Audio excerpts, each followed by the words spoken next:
Bueno, agora ímonos meter cos conectores para os dispositivos de almacenamento masivo. Primeiro comentar que un dispositivo de almacenamento masivo é un dispositivo que nos permite, como o seu propio nome indica, almacenar información, pero neste caso dun xeito masivo. Outro dispositivo que víramos de almacenamento sería a RAM. A RAM ten un propósito ben definido, é dicir, un dispositivo de almacenamento, pero un dispositivo rápido, un dispositivo caro. É dicir, vai nos permitir guardar pouca información, pero o acceso a ela vai ser bastante rápido. Nestes casos, cando falamos dun dispositivo de almacenamento masivo, o concepto muda totalmente. É dicir, do que se trata é de almacenar moita máis información, pero o acceso vese ralentizado con respecto á memoria. Pese a que nestas últimas épocas os dispositivos de almacenamento masivo melloraron bastante no que se trata da velocidade de acceso cos discos duros en estado sólido, ese tipo de cousas, pero ainda así o acceso á memoria sempre sigue sendo máis rápido, vale? Entón, cal serían os dispositivos de almacenamento masivo? Pois os discos duros, vale? Tanto nas súas versións analóxicas como as digitais ou en estado sólido, vale? Por exemplo, temos aquí algunha imaxe. Isto sería un disco duro, neste caso é analóxico, un disco de marca Seagate, un disco de 300 gigas e un disco analóxico. Dicimos que é analóxico porque máis ben estaría mellor chamarlle mecánico, vale? Porque ten pezas móviles, estos son discos.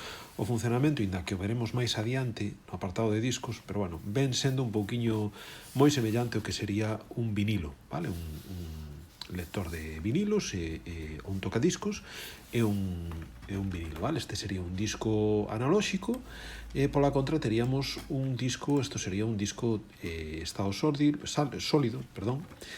Pero bueno, xa vos digo, entraremos máis en profundidade cando falemos propiamente dos dispositivos en sí. Entón, como conectamos estes dispositivos a placa, vale? Xa vimos nos casos anteriores, bueno, nos exemplos de placas, pois como vos dicía, falábamos dos conectores IDE, que serían estes de aquí, e tamén, seguro que lembrádevos de ver, pois os conectores SATA, estes de aquí, en outros exemplos de placa, vale? Pois ora imos falar deses conectores que o que nos permiten é a conexión destes dispositivos, vale?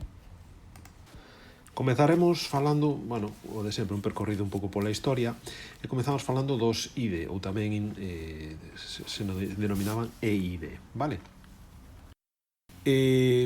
Tamén denominado ATA, pero bueno, coñécese o seu nome máis común é conector IDE, vale? Ten este aspecto de aquí, vale, bueno, vedes un pouco, aquí podes ver un pouco as versións e as velocidades de transferencia que tiñan.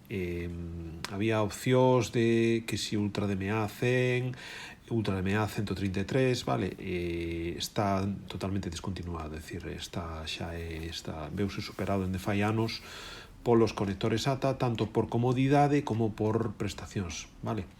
De feito, podedes ver, bueno, aquí tedes exemplo, este sería un cable de conexión IDE hembra, vale?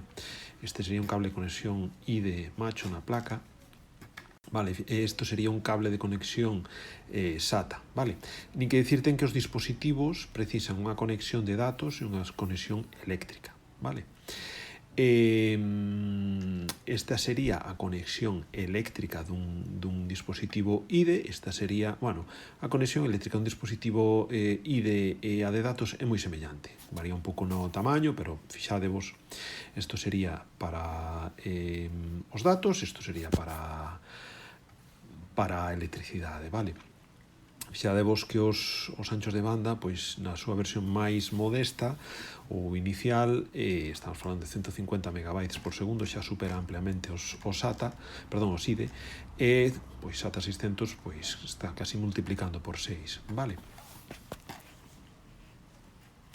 Tamén vimos na parte de conectores que, bueno, había controladores externos como o eSATA ou eSATA P, vale, que, bueno, viramos para... isto realmente non foi moi utilizado, pero sí que é certo que existen, vimos na parte de conectores, e, bueno, están íntimamente relacionado con isto que estamos a falar. A continuación, falan dos conectores MSATA, vale, que, bueno, divos aí que unha revisión é a revisión 3.1 de SATA e é unha conexión propia para dispositivos de discos en estado sólido, vale?